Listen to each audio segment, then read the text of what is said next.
Mtazamaji wa Ready Pro Media, taarifa zilizotufikia hivi punde kutoka kule jijini Dar es Salaam katika mahakama ya Kisutu ambapo kulikuwa kuna sikilizwa kesi ya uhaini inayomkabili mwenyekiti wa Chama cha Demokrasia na Maendeleo Chadema Tundu Antipas Lissu, ni kwamba mahakama ya hakimu mkazi Kisutu imeuagiza upande wa serikali kukamilisha upelelezi katika kesi ya uhaini inayomkabili mwenyekiti wa Chadema Tundu Lissu.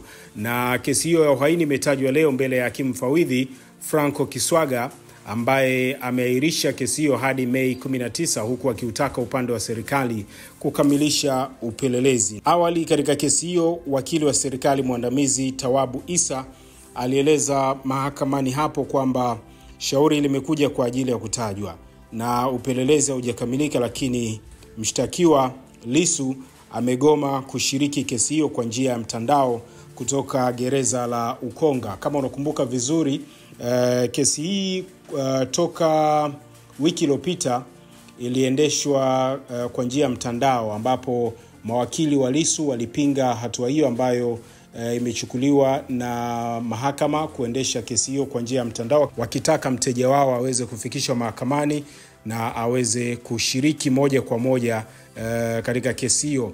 Sasa kwa upande wa Juma Mwaiboko ambaye ni mkuu wa gereza la Ukonga, amedai kwamba mtuhumiwa amekataa kusikiliza shauri hilo na kupanda mahakamani, na madai ya kutokamilika kwa upelelezi yalipingwa vikali na jopo la mawakili wa utetezi wakiongozwa na Mpale Mpoki, ambaye amesema kwamba haoni sababu ya upelelezi kutokamilika kwa muda mrefu, takriban siku 27.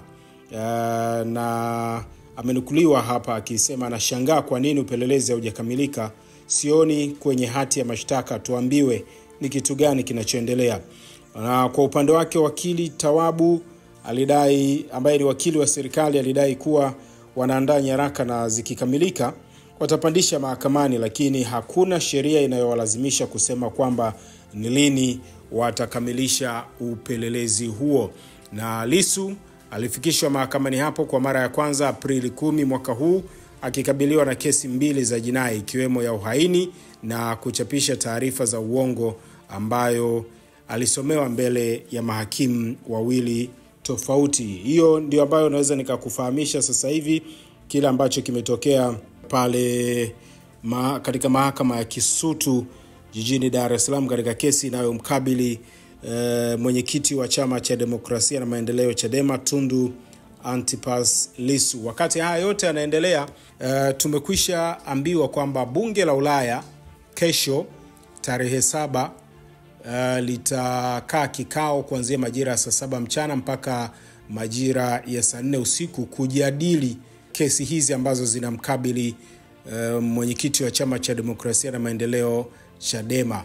Na hatujui nini ambacho wataamua, kwa sababu baada ya majadiliano hayo watapiga kura hiyo kesho kutwa ili kuona ni labda mchakato gani ambao watafanya au hatua gani ambazo nchi za Umoja wa Ulaya zitachukua dhidi ya either serikali au mahakama. Hatujui, kwa sababu hatujui nini ambacho wanakwenda kujadili, lakini cha msingi ni hicho ambacho nimekufahamisha.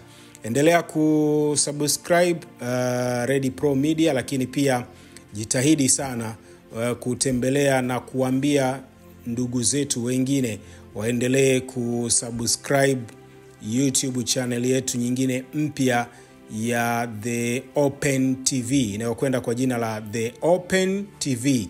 Ukisearch pale The Open TV, moja kwa moja itakupeleka hapo na utasubscribe na mambo yatakuwa vizuri. Lakini pia ukiangalia hapo kwenye description yetu kuna linki ambayo itakupeleka moja kwa moja katika channel yetu mpya ya The Open TV.